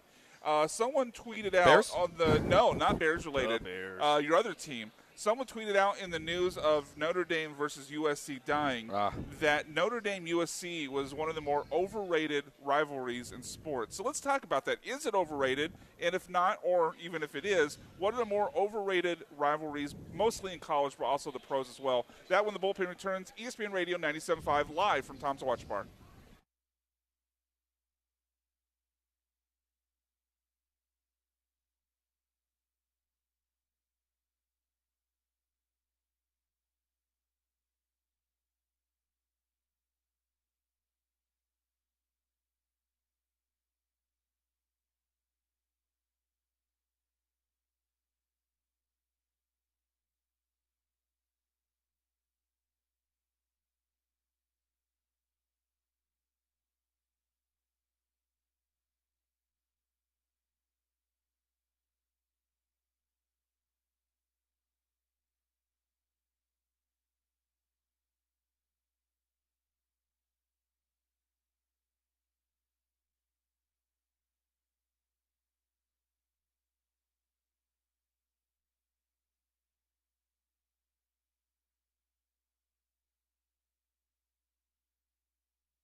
The Bullpen is broadcasting live from the mobile Huntington Bank Studios, located at Tom's Watch Bar. On ESPN 97.5 and 97.9 HD2. Now back to Joe George and Brian McDonald. Never question my professionalism. I put my food across the other side of the table as we got back from break here. I'd much rather let Cam and Joe do this next segment while I continue to, not only eat, but eat good with this corn pancake chicken dish here as I struggle through, starting to sound like Lance Zierlein, struggling through while I'm eating on air. Come out to Tom's Watch Bar. Definitely sounding like Lance right now as I'm fighting through what's stuck in my teeth. So 2 hours before tip-off, including tonight, Tom's Watch Bar comes alive with live DJs, team swag giveaways, themed cocktails, and more all season long. Headed to the game. Make sure to come out early. Park free at Green Street with Tom's Validation. Then you can walk over with the crowd and celebrate after the game with the 100-plus TV screens here at Tom's Watch Bar, drinks, and a lot more. So I set it up before the break. I think I'm just going to throw the joke quickly as I try to recover. USC Notre Dame now dead. Yeah. At least for the foreseeable future. It's one of those things. I mean, A&M and Texas were dead for 11 years and it came back. So you never say never as far as there being another game. But is that rivalry, Joe, overrated? I think it's the best cross-country rivalry in all sports. I don't think there's anything else that, like, not in the same conference, not in the same near location, that's worth it, right? Like, you know, A&M, Texas, Michigan, Ohio State. You're talking about geographics and border with those. Like, everyone keeps giving me crap about this, but, like, Washington State was fun. Mississippi State, Ole Miss. The Apple Cup, yeah. Like, those are because, like, you're so close. This is the only one where it's like you travel across the country and people care. They've been playing since 1926. I was going to say, that's the reason why. It's a And the game will come back when that little bitch – sorry. Whoa, shots fired out here, Tom Watch Bar. When Lincoln Riley gets fired, the game will come back. But, like, it's all him. He knows he can't beat Notre Dame, so he's walking away from the game. They tried to change it to a Week 0 game and force Notre Dame into that. Notre Dame said no, which is fine. Like, it sucks it's over because, like, Notre Dame has lost Michigan. They've lost USC. And it makes the argument against their schedule even worse. And, like, BYU is a good replacement, honestly. I think it's still Big 12 versus Big 10. Yeah, I think as far as the current level of teams, it's kind of a even swap. Yeah, it's kind of a wash. It has no. It definitely loses prestige. Yeah. Not only because it's not the historic rivalry, but also USC is just a much bigger brand than BYU. Yep. But as far as like where you expected these teams to be at on a year-to-year basis in the top 25, it kind of feels like a one-for-one swap. So I don't feel like it really hurts their schedule that much this year, but I do think it makes it less interesting. 100%. Although this year maybe it makes it even more interesting because obviously people were pretty disappointed that Notre Dame backed out of playing BYU in the Pop-Tarts Bowl. Which will today. Which will air today. One of the games you can watch on the 100 TV screens here at Tom's Watch Bar. But now we get that game next year, and then I guess every year going forward. No, so just the next 2 years. Oh, it's just the next 2 years? Yeah, okay. just the next 2 years. That's disappointing. I wish they would have – because I think Notre Dame BYU would have a potential to be an interesting rivalry if they committed to it. But yeah, because, like, you've already got a holy war. yeah. But, like, now you've got, like, Holy War 2.0. Catholics versus Mormons? Yeah, like, why not? Oh, my God. Why not? Like, why not? I mean, look, I don't know. Like, as a Notre Dame fan, like, it's disappointing because, like, you're losing these rivalry games. Your schedule next year. Notre Dame, honestly, like, I think the only game they can afford to lose next year is the Miami game. Maybe BYU. I think they're going to have to. I think they can always afford to lose one because of Notre Dame. Their schedule is so easy next year. They lost to Northern Illinois, and it didn't matter last year. Yeah, but, like, yeah, that's true. I because they're Notre Dame, yeah, I think they can always afford to lose one. Yeah. And but like, I think you're right in that they could, with next year's schedule, I don't think they can lose two. No, next year's schedule is brutal. Like, it does not help the argument against them. Now, because I can always move the goalpost and say, look down the road. You know, go to the schedule website and look down the road and see what they've got coming up. I mean, Texas. They've got a year where they play Texas, Alabama, and Arkansas. They play Auburn and Texas in one season. Like, they've got real games coming up, but not next year. Like, it's Wisconsin at Lambeau Field. It's Rice. It's Michigan State. It's Purdue. They don't play a single. A lot of ACC teams. A lot of ACC teams, and then BYU. They don't play a single SEC team next year. Like, it's not. It's like it sucks. It's over. It's Lincoln Riley's fault 'cause he's a coward. I love the say you have for Lincoln Riley. It's not coming from me. Yeah, Keyshawn Johnson. Keyshawn Johnson, the one that's going off, saying that they got a coach who's scared to play Notre Dame. That's interesting. Well, I mean, I'm not going to equate it to, I guess, the UT A&M rivalry, but there was for years when A&M left the Big 12 and went to the SEC. I know, BMAC, you're a UT fan, but UT didn't want to play. They got petty. They didn't want to play A&M because A&M left. I mean, that's what I'm saying. I'm not saying it's the exact same thing, but it's just kind of like – because Texas tried to renew that game, I think, in 2021, and A&M turned it down. Yeah, but there was years before where A&M was trying to keep that rivalry alive. And I think both sides were fine not playing that for a while. Could have been, but it's just like it – with the USC Notre Dame one, honestly, the fact that it's kind of across country – Yeah.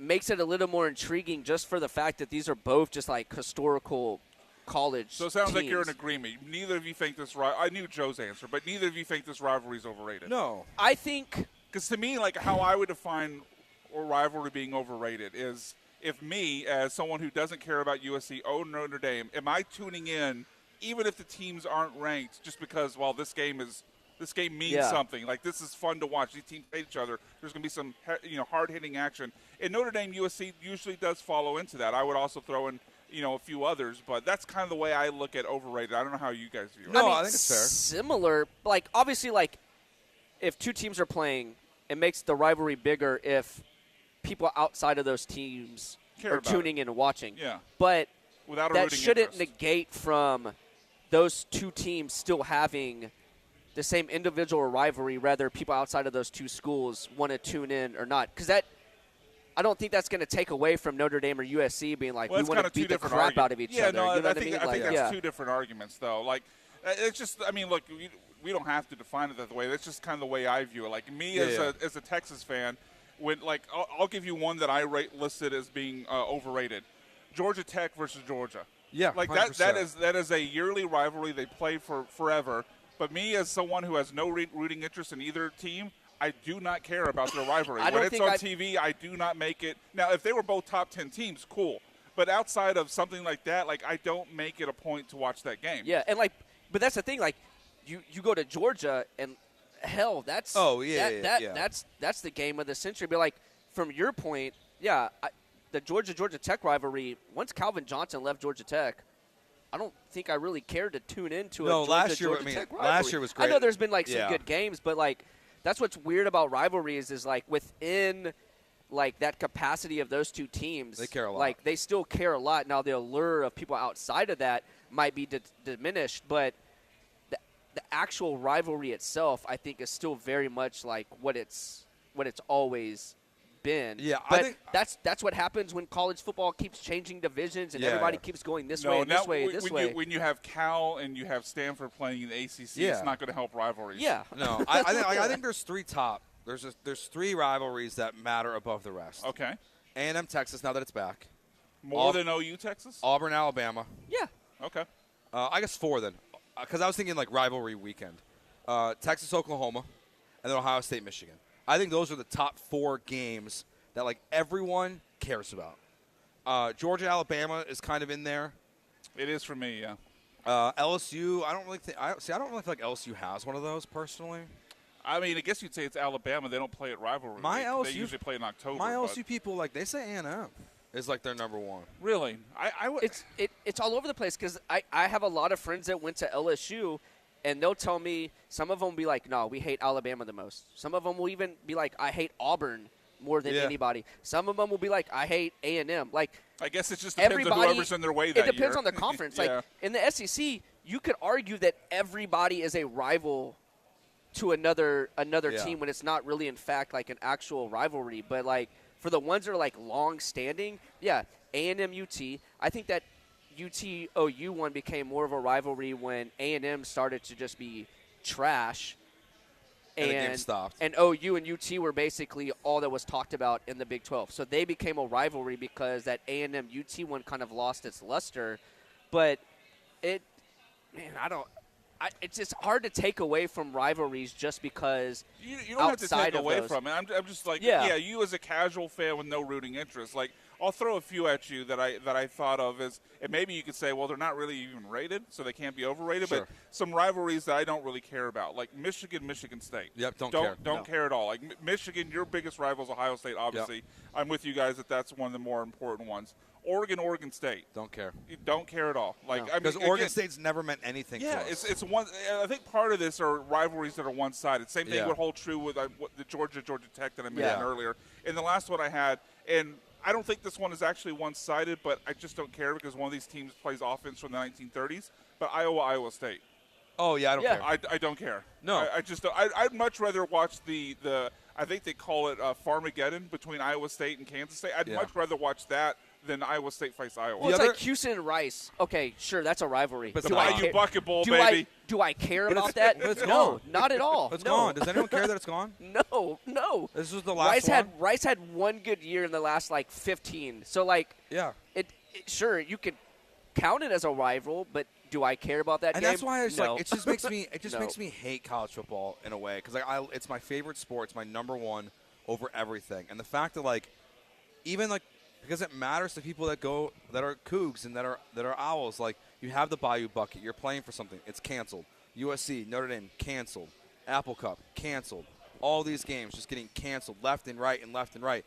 And then somehow Florida and Florida State play every single year, and it doesn't matter that they're in the ACC and the SEC. They still play every single year. They find a way. There's always an excuse. Like, even for Notre Dame, if USC wanted to play at week 0, you probably should have played. Now, I think you couldn't play in the United States, and that might have been part of the reason why. But, these games should matter, and they're just getting rid of them. And it's because of money and greed, and it's not anything that your alumni, that your fans want to get rid of. No one that roots for Notre Dame and USC wants that game to go away. And now it's just gone.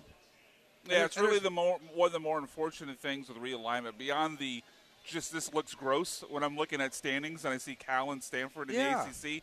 I mean, and it goes back beyond the last few years. I mean, we talked about it earlier, but Texas and Texas A&M, they went away for 11 Yeah. years. It didn't need to. Yeah, there's no reason they couldn't have made that work, and both sides just chose not to. Yeah. So, yeah, it's one of those things that unfortunately.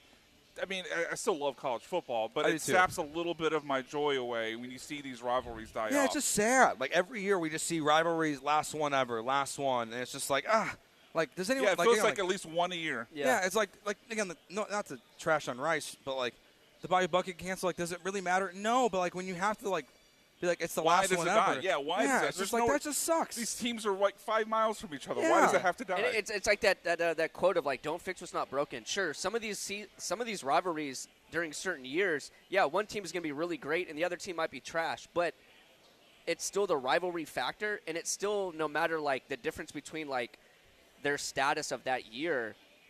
I feel like they always still play a better game because it's that rivalry that's been going on for 50 or 60 years. Yeah. And it's just why try and create new rivalries Well, you can't. for no reason when you Yeah. can't now because yeah, everything's you can't. so No, it's sporadic. Yeah. artificial at that point.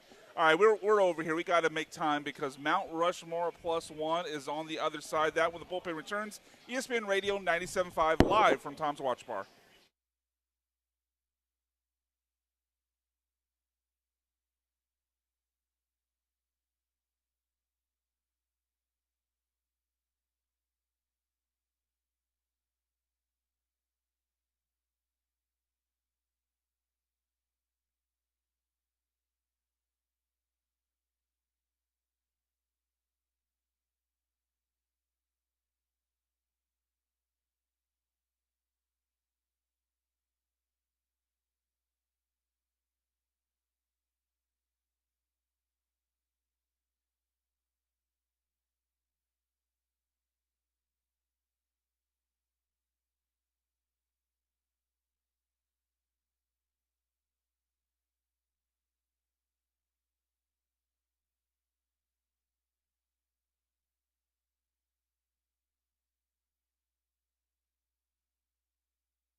You're listening to The Bullpen, On ESPN 97.5 and 97.9 HD2. broadcasting live from the mobile Huntington Bank Studios, located at Tom's Watch Bar. Here's Joe George and Brian McDonald.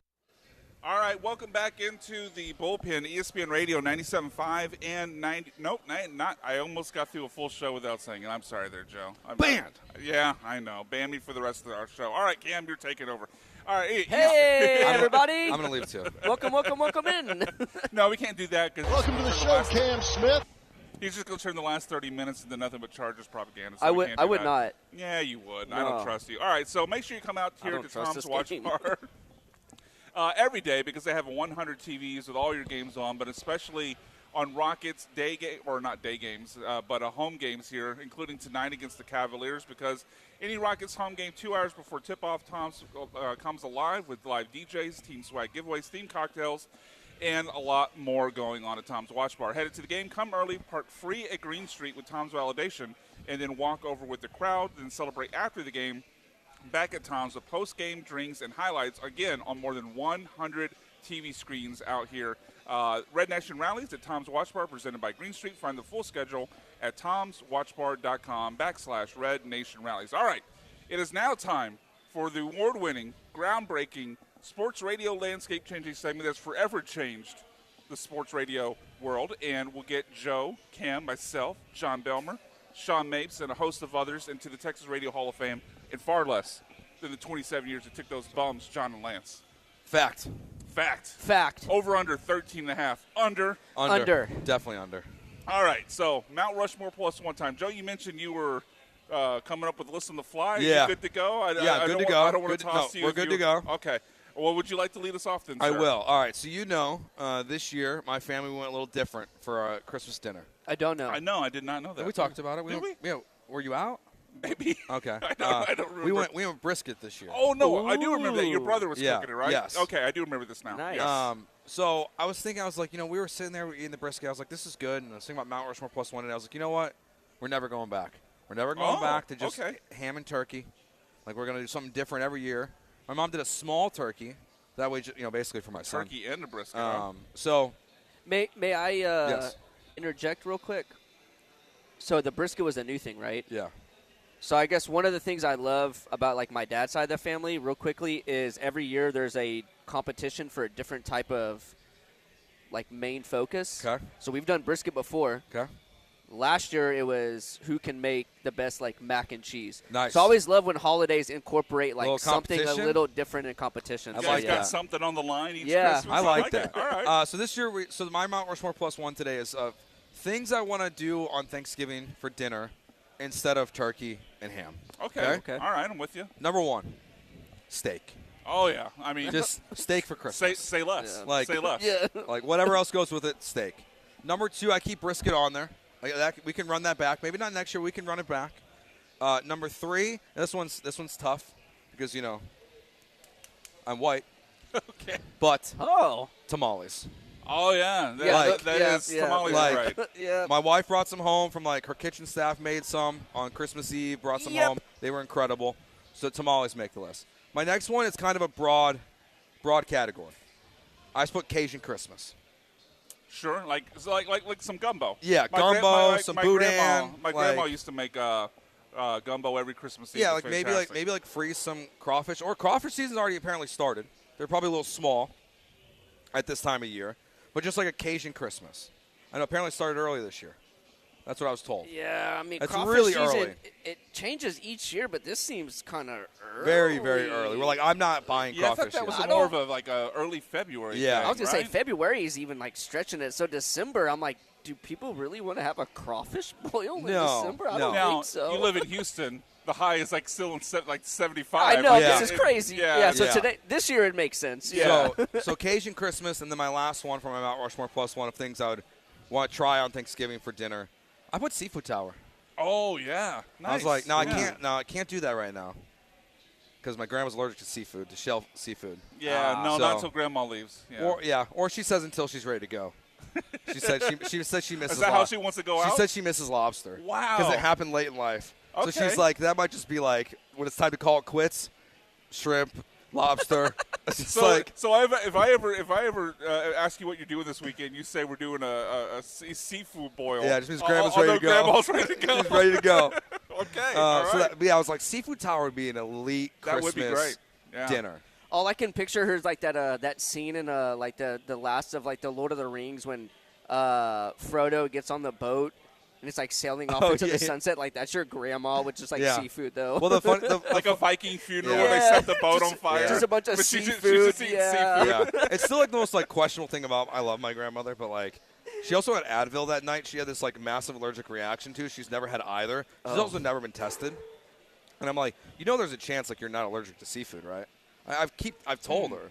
Oh, that it was the Advil? It could be the Advil. Oh, wow. So, Too but many she won't get crickets. tested. And I'm like if you want the lobster, go get tested. because I'm like, what if like it's her last meal and that's her real plan, and then she eats the lobster, Nothing happens. and nothing happens. Yeah. Why am I still here? That would make that event really awkward. Yes. If Grandma doesn't. Yeah. Like, what do we do here? Find some Advil. Like, I guess. guess. I don't know. I guess. All right. We need to move on quickly before we have some tape that eventually gets passed to authorities here from Joe George. All right, Cam, what is your Mount Rushmore +1? So I'm gonna do worst white elephant gifts. Oh, I feel like all of them are bad, but They are. So I experienced a white elephant with my school job, and then with one of my many sides of my many families. So many families. Cam, you spreading. I mean, I got mom's side, dad's side, step side. Cause it's just I know the way holidays that, are crazy. The way for that me. you said that though sounded like a Sean Kim situation. Thanksgiving and Christmas, I have to make 4 stops each. It's a lot. Yeah, it is brutal. It's a lot. So in no particular order, but number, I guess 1 on this list, umbrellas. Okay. Somebody Someone got an literally umbrella for a gift. Somebody literally chose to buy an umbrella for somebody to take as their, and I'm just kind of like, it doesn't rain a lot here. You can also just go pick that up at the store. Yeah, like this is just like $5. laziness. I feel like they didn't even go out to the store and buy that. No. They just took the one That's from in the inside their garage. house. I mean, I would have done the same thing too. Yeah. I kid you not. Actually, I'm gonna save this one for the worst one. So the next one is gonna be scratch offs. Now, is that as an bad? adult, you like scratch offs. Yeah, that's not bad. But if you're, for me, I work at a school. We have some people that are not 21, and also on my family, we have a bunch of kids that are not 21. Yeah. So if my 12-year-old cousin grabs a bag and it's scratch offs, they can scratch it off. But where's that money going to? Mom and Their dad. parents. Mom and So they're dad. not getting anything. So Yep. it's just like it's not a good overall, I think, white elephant gift. The next one, Visa gift cards. I don't see the problem here. The problem is with a lot of Visa gift cards, there's a charge on it, like an initial like $3.95, $4.95 charge. So if you're the person buying the Visa gift card and you're like, oh, let me get $25, $4 is being taxed to it. So that card is really only getting like $21. So like you're not getting the full amount. So like I get that universally you could use these Visa gift cards for whatever, but it's not the amount that you're actually getting because there's that tax to it. You feel cheated. Yeah. Next one, winter socks. I hate socks, yeah, for sure. Especially winter socks. and especially in Houston, Hey, what are you wearing them? there's absolutely no reason. 2 days a year. There's no Yeah. reason to get winter socks. Like that's just a terrible gift. So the last one for me, and I witnessed this year, Is this one you've gotten? and I despise this person. No, I didn't get it. I'm so glad, but I understood why this person got really upset when they ended up with this I want to gift. come to your Christmas parties. Not this one, you don't. Okay. This one was literally $25 worth of Christmas bags to use. Oh, wow.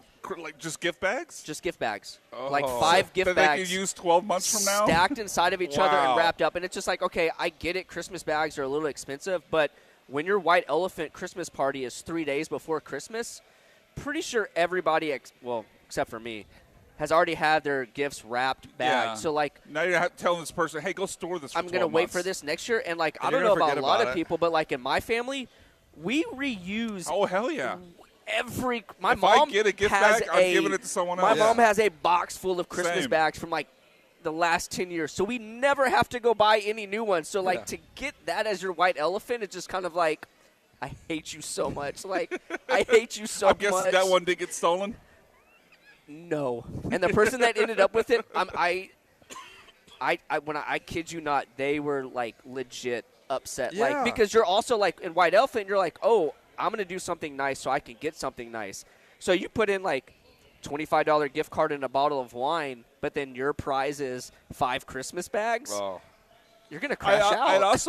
I'd also be mad because like if I were to open the bag and get a bag, it's like, oh, this is like a Russian nesting doll thing. Like I have to keep digging. It keeps going. to Yeah, get you to think my you're thing, gonna get like and then a I get gift to card. the You end, get to it. I You're get like, to the end, like, oh wait, yeah, that was it. It's was just a the bags. smaller bag. You're just like, oh, That would be really disappointing. thanks. All right, so my Real quick. Okay, I go ahead. saw this TikTok video go viral over the weekend. Apparently, you can buy lost Amazon packages. And this family, what they did for their White Elephant this year was they just went and purchased like lost Amazon boxes. So just the luck of the They draw. literally had like no idea what they purchased. Yeah, they of just bought course. this box of Amazon stuff that got lost, and like this dude pulled out like nipple covers, and it was like I was like, that is a great idea. It's like it's watching that show Russian, on it's Storage Russian Wars. roulette. Yeah, you don't know what you're gonna get in that storage. that unit. is a very good I'm White like, that Elephant is like idea. very That's good actually pretty cool, though. literally like no one knows what they're getting. Yeah, and it's completely fair too. Yes. Like no one's getting sabotaged because it's all completely Yeah. Because random. those Amazon boxes will be the size of like my laptop, and then you open it up and it's like a pack of 2 batteries. Yeah. Like, yeah. Wait, what?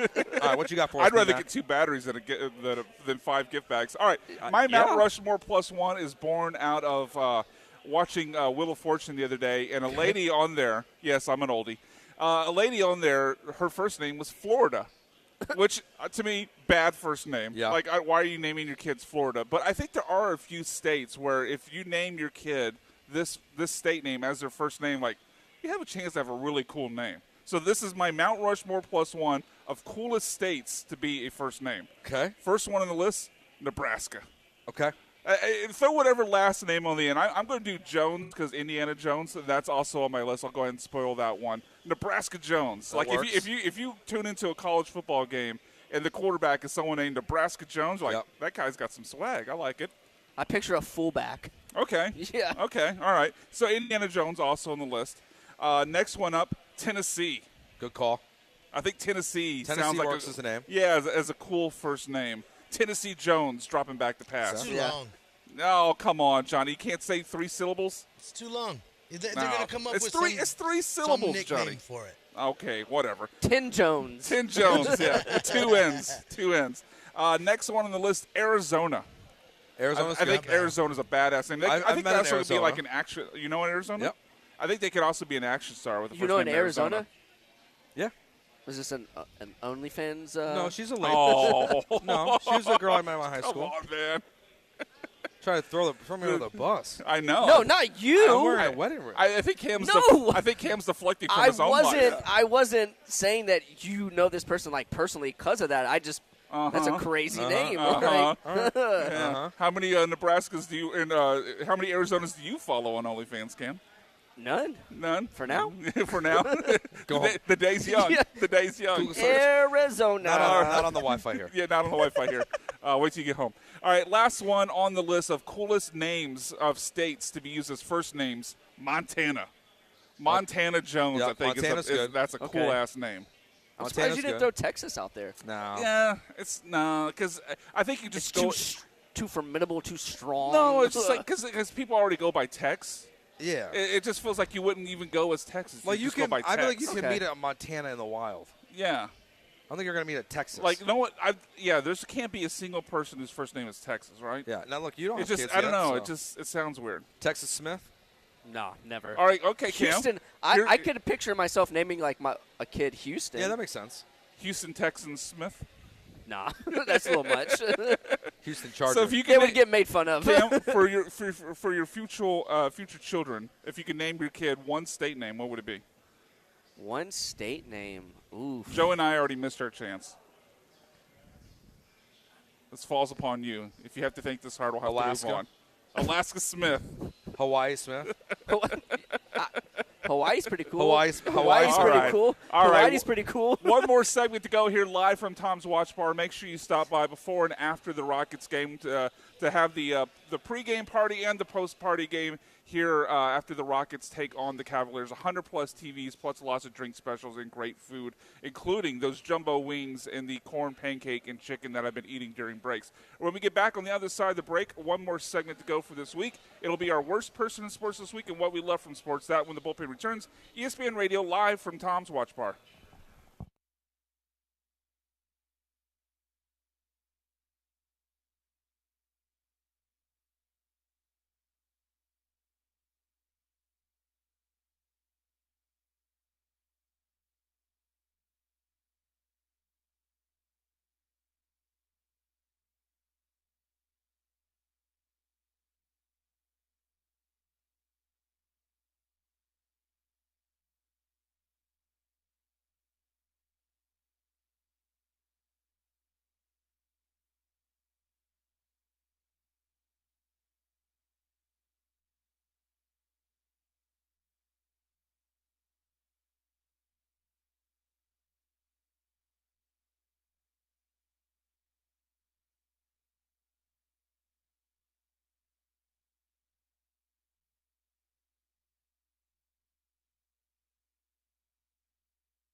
This is the Bullpen. On ESPN 97.5 and the ESPN Houston app. Broadcasting live from the mobile Huntington Bank Studios, located at Tom's Watch Bar. Here's Joe George and Brian McDonald. Welcome back in. One final segment to go here on the Bullpen live at Tom's Watch Bar in downtown. Walking distance to Toyota Center. Make sure you stop by before or after Rockets games. Plenty of drink specials. Lots of swag giveaways and 100-plus TVs to watch all your games and the Rockets highlights, hopefully, from a win tonight over the Cavaliers. Before we get into best and worst, quickly, actually, I mean, I know what Cam's going to say, but what's your prediction today, Joe? You think Texans going to win? I think they do. I think Texans get the win. I think it's a close one. Probably comes down to the final possession. A lot of field goals, a lot of Cameron Dicker, a lot of Kaimi Fairbairn. Yeah, I think those tackles are going to hurt you in the red zone. So I think that's a field goal fest. Yeah, both teams take the under. They kind of feel like copy and paste images of each other with their offensive tackle issues and relying on defense and kicking field goals. It kind of feels, head coaches that want to play tough and run the ball. Like it feels like they're kind of mirror images of themselves. Cam, I think I know what answer I'm going to get, but what is your prediction for today? Texans. That is Cam Smith predicting the Texans. All right. Time for the worst Texans. people in sports this week. Who are you really taking? No, look, I want my Chargers to win, so I'm going to say it this way. I wouldn't be surprised if the Texans win. Okay. Yeah. Because of the same reason Joe mentioned, those tackles going against Will Anderson and Daniel Hunter. It's crazy how identical these teams are strength-wise and then, injury-wise. It's like they're literally, mirroring themselves. So that's why it's just, it's so hard to pick this game. But Texans are on a roll. They're a little more healthier. So I wouldn't be surprised if they got this one. Go Texans. Thank you, Cal McNair. Yeah, go Texans. You throwing a little party over there? I'm just going to say all the Cal McNair drops.